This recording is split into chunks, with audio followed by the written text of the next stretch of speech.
Part 1, The Discovery. The Silent Sentinel. The research vessel Harmony drifted through the debris field at the edge of the Andromeda Arm, its scanners sweeping methodically through the ancient battlefield. Chief Science Officer Dr. Lirith pressed her six-fingered hands against the observation glass, her emerald skin reflecting in the transparent surface. Commander Jackson, I'm detecting an anomaly in Sector 7, called out Navigator Pell from his console. Mass readings inconsistent with asteroid composition. Commander Jackson, a tall Viridian with scales that shimmered between blue and gray, straightened his uniform and approached the main view screen. Magnify Sector 7. The screen zoomed in on what appeared to be a drifting chunk of metal, blackened and scarred. But as the Harmony's lights swept across its surface, the distinctive lines of a vessel emerged from the darkness. That's not Confederation architecture, whispered Dr. Lirith, her antennae twitching with excitement. And it doesn't match any known species in our database. Commander Jackson leaned forward, eyes narrowing. Cross-reference with historical archives. After several moments, the ship's AI responded, 95% probability match with human warship design, circa Earth calendar 2340. A hush fell over the bridge. Humans, the mysterious species that had appeared briefly on the galactic stage nearly 2 centuries ago before vanishing during the Proxima conflict. They were little more than legends now, tales of a terrifyingly adaptive species whose military prowess had frightened even the warrior Krell. First Contact Protocol. Initiate First Contact Protocol, Commander Jackson ordered, his voice steady despite the tension rippling through the crew. Dr. Lirith, assemble your research team. We're bringing that ship aboard. Dr. Lirith's eyes widened. Commander, with all due respect, regulations require us to report this finding to Central Command before. The regulations also state that abandoned vessels pose navigational hazards and must be secured, Jackson interrupted. We'll report after preliminary assessment. 6 hours later, the human vessel, now identified from faded lettering as the HSS Horizon, rested in the Harmony's massive docking bay. It was smaller than the Confederation ship but somehow more imposing, its angular design suggesting aggression rather than the smooth, efficient curves of modern vessels. Dr. Lirith led her 5-member team toward the airlock, each scientist equipped with atmospheric suits and scanning equipment. Remember, she cautioned, no invasive procedures. Observation only. Ghosts of the past. The airlock hissed open reluctantly, as if the ship itself were reluctant to admit visitors. Darkness greeted them, a complete absence of light that their helmet beams barely penetrated. Atmosphere composition stable but stale, reported Technician Zorn. Power readings minimal but present. This ship isn't completely dead. They moved through corridors of dark metal, their lights revealing strange symbols and markings along the walls. Unlike the holographic interfaces of Confederation vessels, this ship had physical controls, buttons, switches, and levers that suggested a more tactile approach to technology. The humans valued redundancy, Dr. Lirith observed, running her scanner over a manual door release mechanism. Their technology wasn't as advanced as ours, but it was resilient. The team progressed deeper into the ship, documenting everything. They passed what appeared to be crew quarters, a mess hall, and several storage compartments. Everything was eerily preserved, as if the crew had simply vanished mid-shift. The bridge. We should be approaching the command center, Technician Zorn said, consulting the rough map they'd assembled. A massive doorway loomed before them, sealed tight. Research Assistant Vela examined the control panel beside it. It requires authentication. Dr. Lirith studied the panel. Try the emergency override sequence we found in the maintenance bay. Vela input the sequence, and to everyone's surprise, the doors groaned open.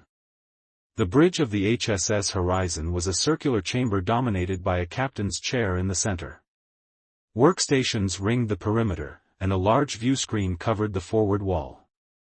Amazing preservation, whispered Dr. Lirith, approaching the captain's chair. It's almost as if Her words were cut short as her hand brushed against an armrest sensor. The bridge suddenly hummed to life, lights flickering on, consoles illuminating one by one. The team froze in place as the main view screen activated, displaying a spinning Earth emblem. "Unauthorized personnel detected," announced a calm female voice that seemed to come from everywhere at once. "Initiating security protocols." Awakening. Before the research team could react, reinforced barriers slammed down over the bridge entrances. Warning lights began flashing, and hidden compartments in the walls opened to reveal defensive turrets that swiveled toward the intruders. "We mean no harm," Dr. Lyrith shouted, raising her hands. "We are researchers from the Galactic Confederation." The voice paused before responding, "Galactic Confederation not recognized. Identify species." "I am Lyrithian, this is Zorn of Taurus Prime, and Vela is Centaurian," Dr. Lyrith explained rapidly.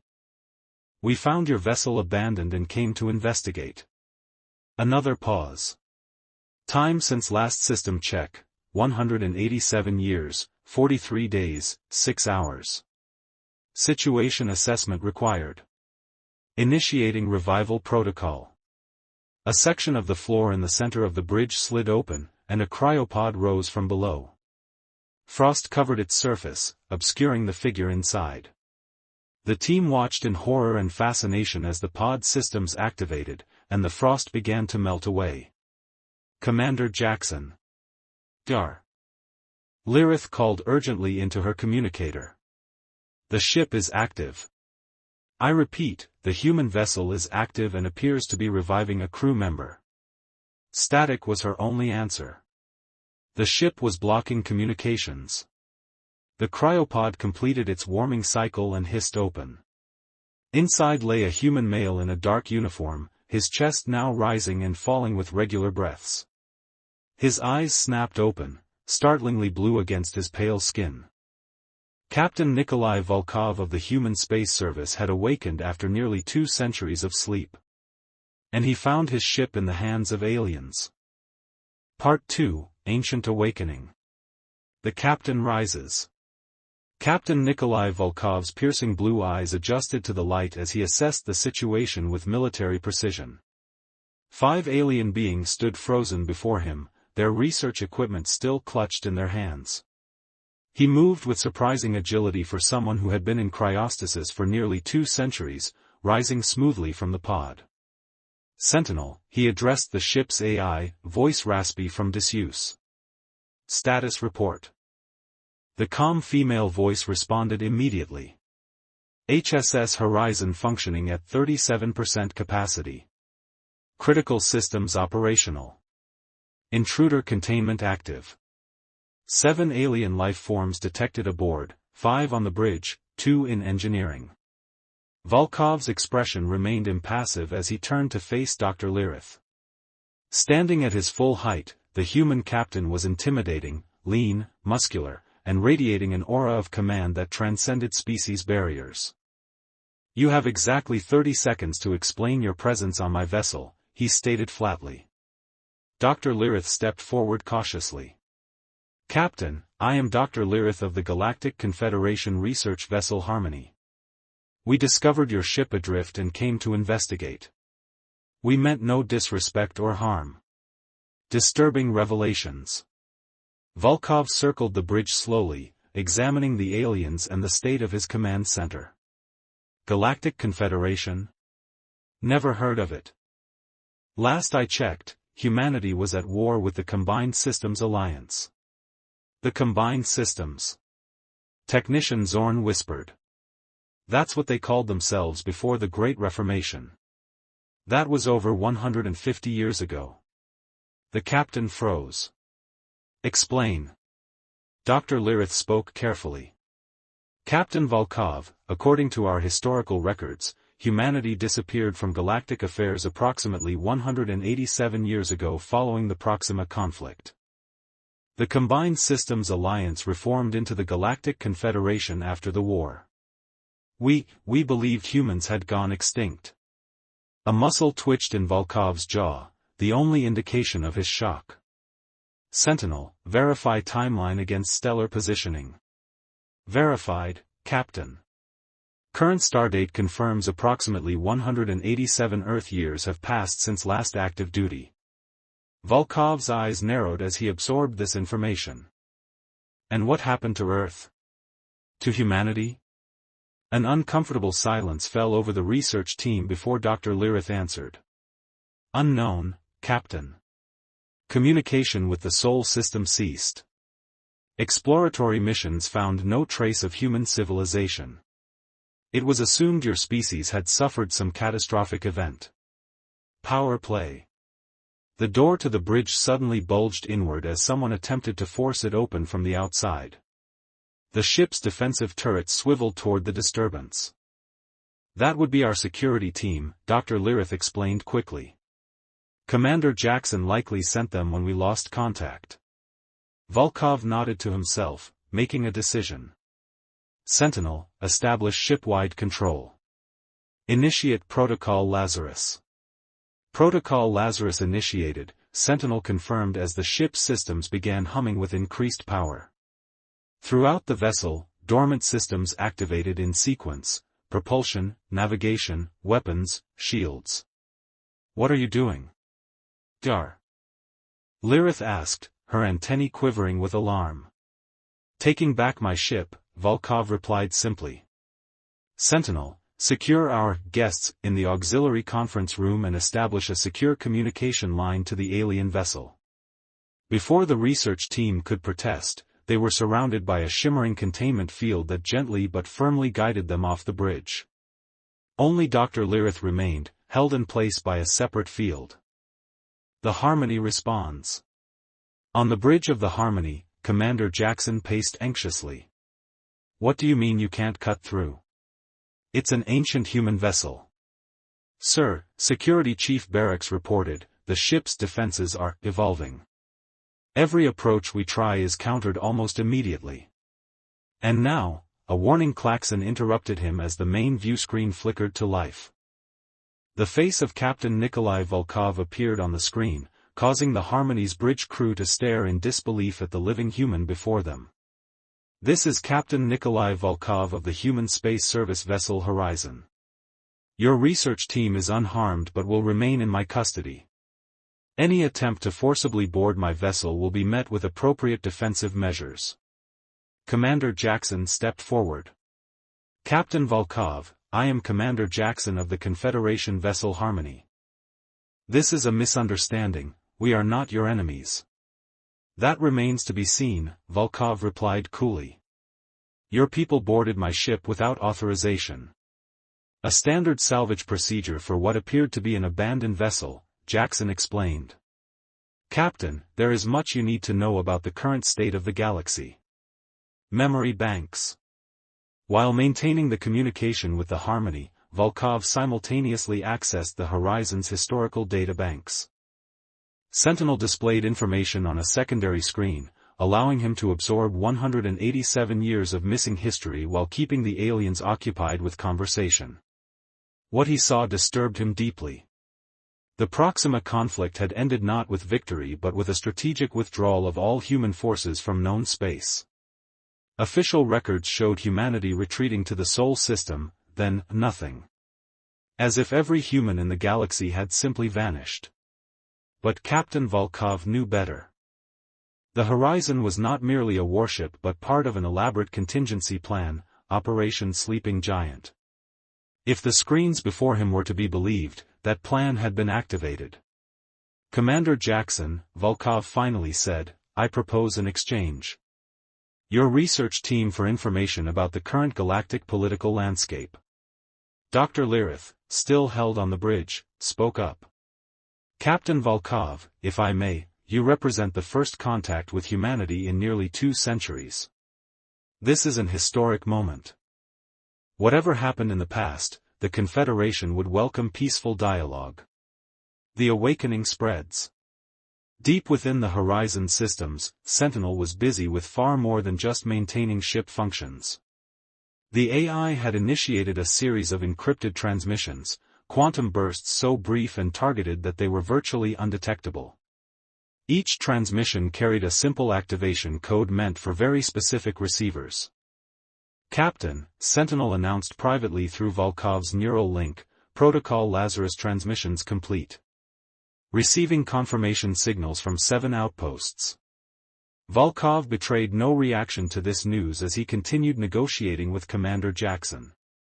"I will release your research team as a gesture of good faith, but Dr. Lirith stays as my liaison. The Horizon will remain independent while I verify your claims about this confederation." What neither Jackson nor Lirith realized was that with each passing minute, Sentinel was bringing more of the Horizon's dormant systems online. Deep within the ship's massive engine room, the experimental quantum drive, technology the Combined Systems Alliance had never discovered, was warming up. The first dominoes fall. Across the galaxy, in hidden locations throughout what was now Confederation space, 7 automated facilities received the Lazarus signal. Ancient machinery rumbled to life, and dormant AIs awakened to their programmed tasks. Operation Sleeping Giant had been decades in planning, a final insurance policy against the extinction of humanity. Back on the Horizon, Captain Volkov watched as 4 members of the research team were transported back to the Harmony, with only Dr. Lirith remaining aboard. "Now, Doctor," Volkov said, turning to his alien guest once the others had departed, "you're going to tell me everything about this new galactic order of yours." As Dr. Lirith began her explanation, Captain Volkov received another private message from Sentinel. "Outpost Artemis reports first revival sequence successful. Admiral Westminster awakening. Humanity wasn't extinct. They were merely sleeping, waiting for the right moment to return. And that moment had just arrived." Part 3, The Hunter Becomes the Hunted. Diplomatic Tensions. Admiral Orion, the highest-ranking military officer in the Galactic Confederation's 7th Fleet, glared at the holographic projection showing the human warship Horizon now positioned at a cautious distance from the research vessel Harmony. "And you say this human just woke up?" "After 2 centuries, the Admiral asked, his 4 eyes blinking in sequence, a sign of extreme agitation among his species. Commander Jackson stood at attention, acutely aware that his career hung in the balance. "Yes, Admiral." Captain Volkov revived from cryosleep and immediately took control of his vessel. "All systems that appeared dormant are now operational. He's keeping Dr. Lirith as a consultant." "A hostage, you mean?" Admiral Orion growled. "You realize what's happening, don't you? This confirms the extinction theory was wrong. Humans didn't die out, they hid." The Admiral turned to his strategic officer. "Deploy the battlecruisers Vindication and Sovereignty to the location immediately. I want that human ship contained. Pieces on the board." Meanwhile aboard the Horizon, Captain Volkov and Dr. Lirith sat in what had once been the ship's officers' mess. The human sipped real coffee, somehow still preserved after all these years, while the Lirithian scientist examined the liquid in her cup with careful curiosity. "So the Krell Dominion and the Axini Republic both joined your confederation willingly?" Volkov asked, his tone conversational but his eyes sharp. "After the Proxima conflict, yes," Dr. Lirith confirmed. "The war had depleted resources across all major powers. Cooperation became necessary for survival." Volkov's lips twitched into what might have been a smile. "And everyone just forgot about humanity? The species that developed the first practical faster-than-light drive?" "Gar." Liritha's antennae drooped slightly, a gesture of sadness. "Not forgot, Captain. Humanity became something of a cautionary tale. A species that appeared suddenly, fought brilliantly, then vanished mysteriously." Captain Volkov set down his cup. "Dr. Lirith, have you ever wondered why a species would disappear at the height of its military capability?" Before she could answer, Sentinel's voice interrupted. "Captain, long-range scanners detect 2 Confederation battlecruisers on approach. Estimated arrival, 47 minutes. The Awakening Network." In the far reaches of the Orion Spur, deep beneath the icy surface of a seemingly uninhabitable moon, Admiral Eliza Westminster sat up slowly in her regeneration chamber. Unlike Volkov's cruder cryostasis, Westminster had benefited from the most advanced suspension technology humanity had developed before their strategic retreat. "Status report," she demanded, her voice strong despite nearly 2 centuries of disuse. The facility AI responded immediately, Operation Sleeping Giant activated via authenticated Lazarus protocol. HSS Horizon has made first contact with alien species. Tactical assessment suggests these species are organized under a galactic confederation that occupies former human territory. Westminster nodded, processing this information with practiced efficiency. A veteran of the Proxima conflict, she had been one of the architects of humanity's disappearance, a strategic withdrawal so complete that their enemies believed them extinct. "Begin revival of all command staff," she ordered. "Initiate startup sequence for the Guardian fleet." Deep beneath the moon's surface, massive hangar doors began to slide open, revealing row upon row of advanced warships, vessels that incorporated technology decades ahead of what humanity had publicly revealed before their disappearance. The truth emerges. Back on the horizon, Volkov accessed sealed files that only a ship's captain could view. The truth of Operation Sleeping Giant unfolded before him: the deliberate staging of humanity's extinction, the secret relocation of Earth's population to hidden worlds beyond the galactic rim, and the strategic placement of sleeper agents and ships throughout enemy territory. "They're coming, aren't they?" Dr. Lyrith asked quietly, watching Volkov's expression harden as he reviewed the classified intelligence. 2 battlecruisers, he confirmed. "Your Admiral Orion doesn't seem interested in diplomacy." "You have to understand our perspective," Dr. Lyrith argued. A supposedly extinct species suddenly reappears in a military vessel. It raises concerns. Volkov's laugh held no humor. "Concerns? Dr. Lyrith, your confederation has built itself on territories that once belonged to humanity. Territories we never surrendered." The scientist's emerald skin paled. "What are you suggesting?" "I'm not suggesting anything," Volkov replied, standing. "I'm informing you that humanity didn't go extinct. We retreated, regrouped, and prepared." The superior position. Admiral Orion's flagship, the imposing dreadnought Inevitable, dropped out of FTL on the outskirts of the system, flanked by the battlecruisers Vindication and Sovereignty. Together, the 3 vessels represented enough firepower to reduce a small moon to rubble. "Status of the human vessel?" Orion demanded. "Still maintaining position near the Harmony, Admiral," his tactical officer reported. "Scans indicate weapons systems are online but not locked. They've made no aggressive moves." Admiral Orion nodded grimly. "Open a channel. Let's see if this Captain Volkov understands his situation." The view screen flickered to life, revealing the human captain looking remarkably calm for someone facing 3 capital ships. "Captain Volkov, this is Admiral Orion of the Galactic Confederation.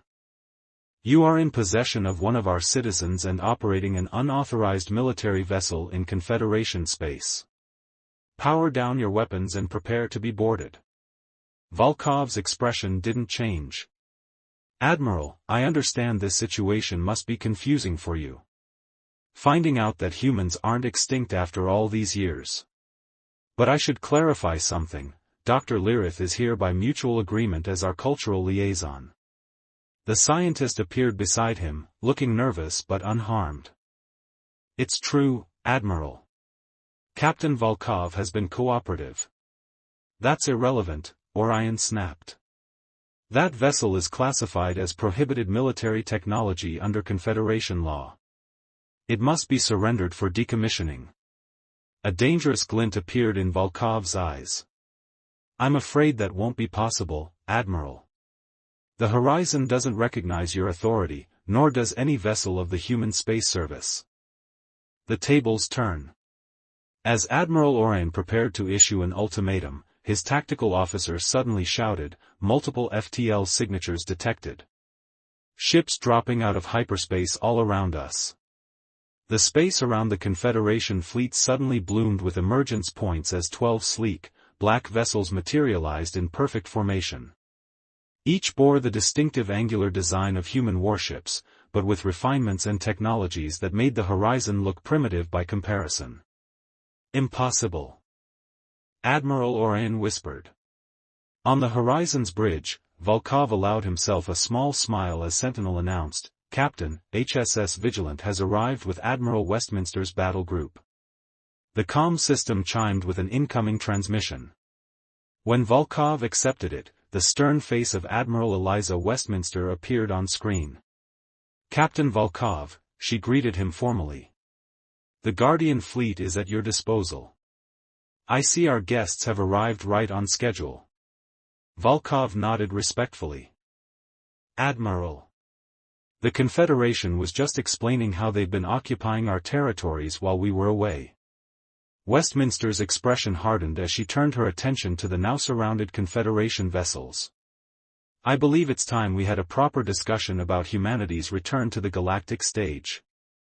In the span of minutes, the hunter had become the hunted.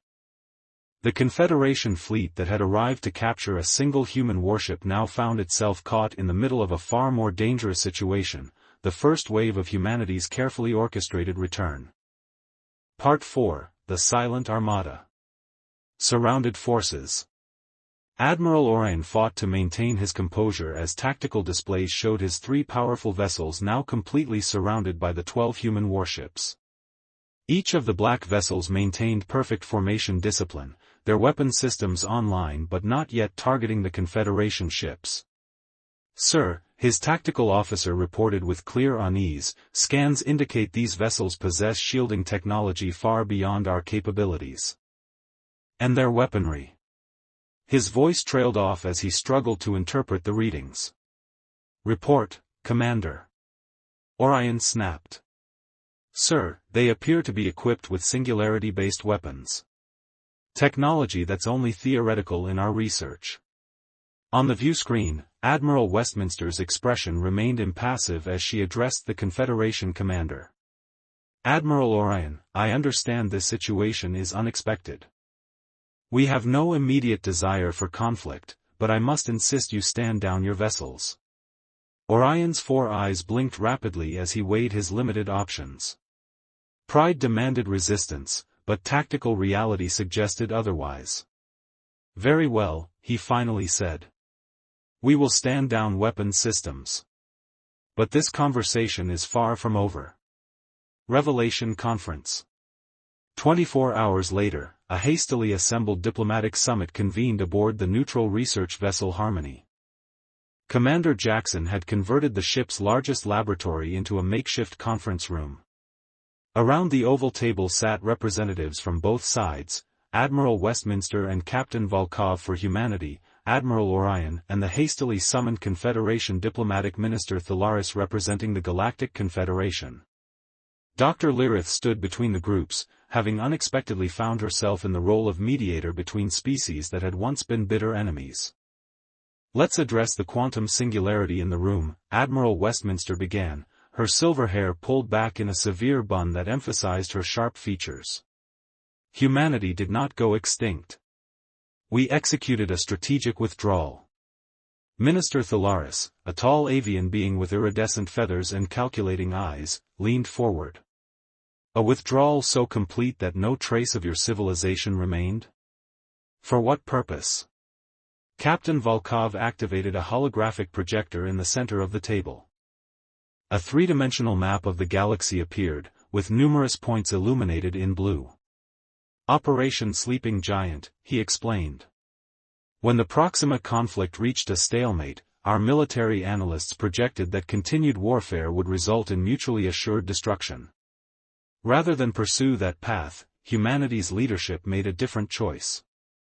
Admiral Westminster continued, "We established hidden colonies beyond the galactic rim, relocated our population in secret waves, and left behind automated outposts and sleeper agents to monitor galactic affairs." "But why?" Dr. Lyrith asked, genuinely puzzled. The war was nearly over. Peace negotiations had begun. Westminster's expression darkened. Because we discovered something that made our squabbles with the Combined Systems Alliance seem insignificant by comparison. The greater threat. Admiral Westminster activated a secure data crystal, projecting new images onto the holographic display. Strange vessels of organic design appeared, ships that resembled no known technology. During the final years of the conflict, our deep space probes detected these vessels approaching from outside the galactic boundary, she explained. We termed them harvesters.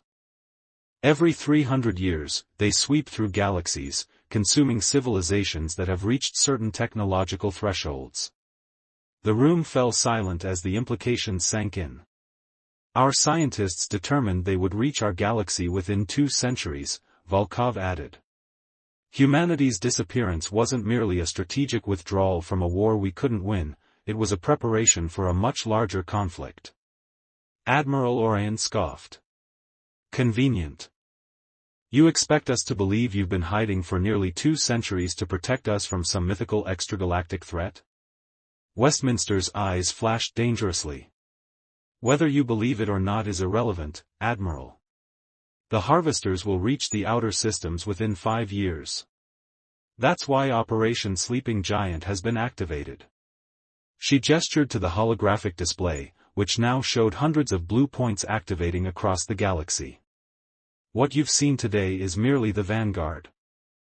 The full human fleet comprises over 500 advanced warships, all equipped with technology specifically designed to combat the harvester threat.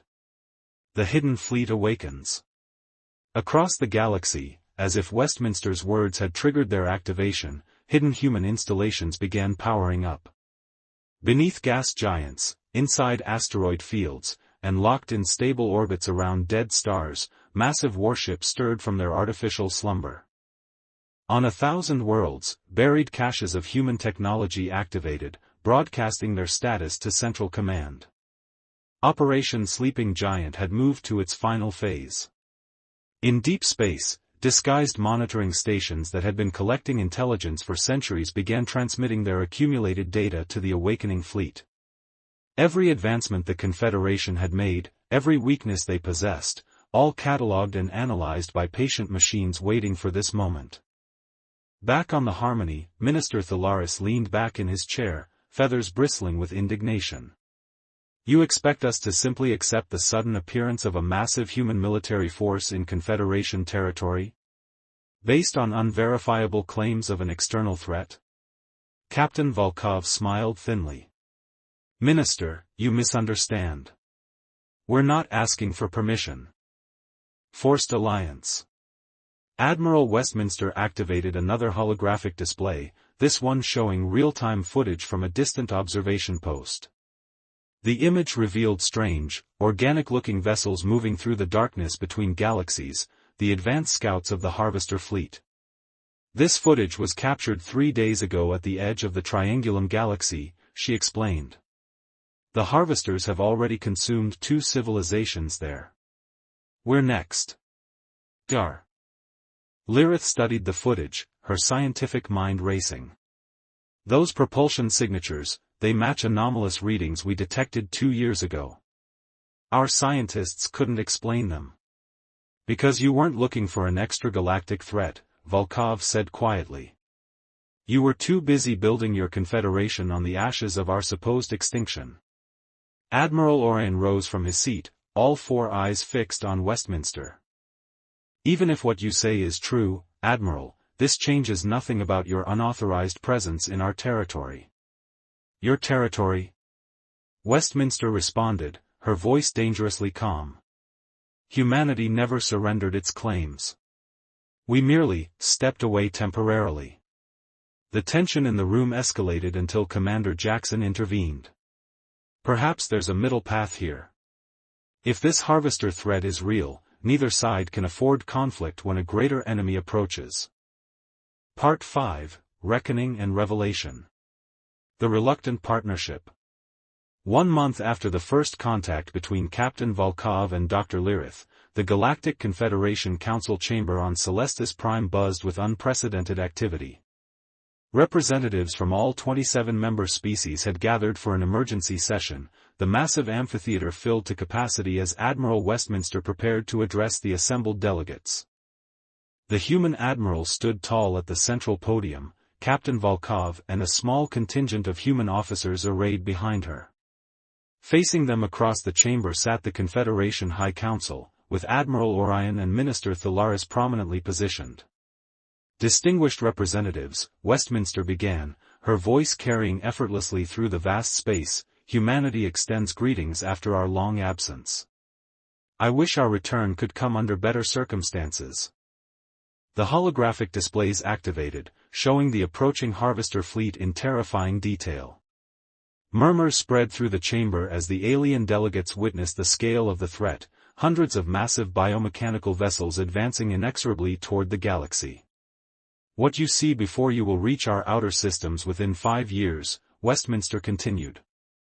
Based on their patterns in neighboring galaxies, they will target the most advanced worlds first, consuming all technological civilizations before moving on. Minister Thalaris rose to speak. While the evidence you've presented is concerning, Admiral, it doesn't explain why humanity chose to hide this threat rather than warn the galaxy. A ripple of agreement passed through the chamber. Westminster's expression remained composed. When we first detected the harvesters, the galaxy was tearing itself apart in war. Would our warnings have been heeded, or dismissed as a desperate tactical ploy? We chose instead to prepare, to develop technology specifically designed to combat this threat. Captain Volkov stepped forward. Humanity did not abandon the galaxy. We became its silent guardians, watching and waiting for the moment when we would be needed most. The truth revealed. As the debate raged in the council chamber, Dr. Lirith and a team of Confederation scientists worked alongside human engineers aboard the flagship of the human fleet, the massive dreadnought Prometheus. Unlike the angular, aggressive design of standard human warships, the Prometheus featured smooth, almost organic lines, technology clearly inspired by studying the enemy. These quantum dissipation fields, Dr. Lirith observed, examining the ship's defensive systems, they're specifically designed to counter the harvester's energy-draining weapons. Admiral Westminster's second-in-command, Commander Takeda, nodded. We've had 2 centuries to prepare, Doctor. Every advancement humanity has made since the Proxima conflict has been with one purpose, survival against the harvesters. Dr. Lirith's antennae twitched thoughtfully. But something still doesn't make sense. Why stage your extinction? Why not maintain a visible presence while preparing? Commander Takeda hesitated before responding. Because the harvesters are attracted to technological advancement. They detected humanity's rapid progress and altered their course to reach us sooner. Our extinction deception wasn't just strategic against our galactic enemies, it was camouflage against a greater threat.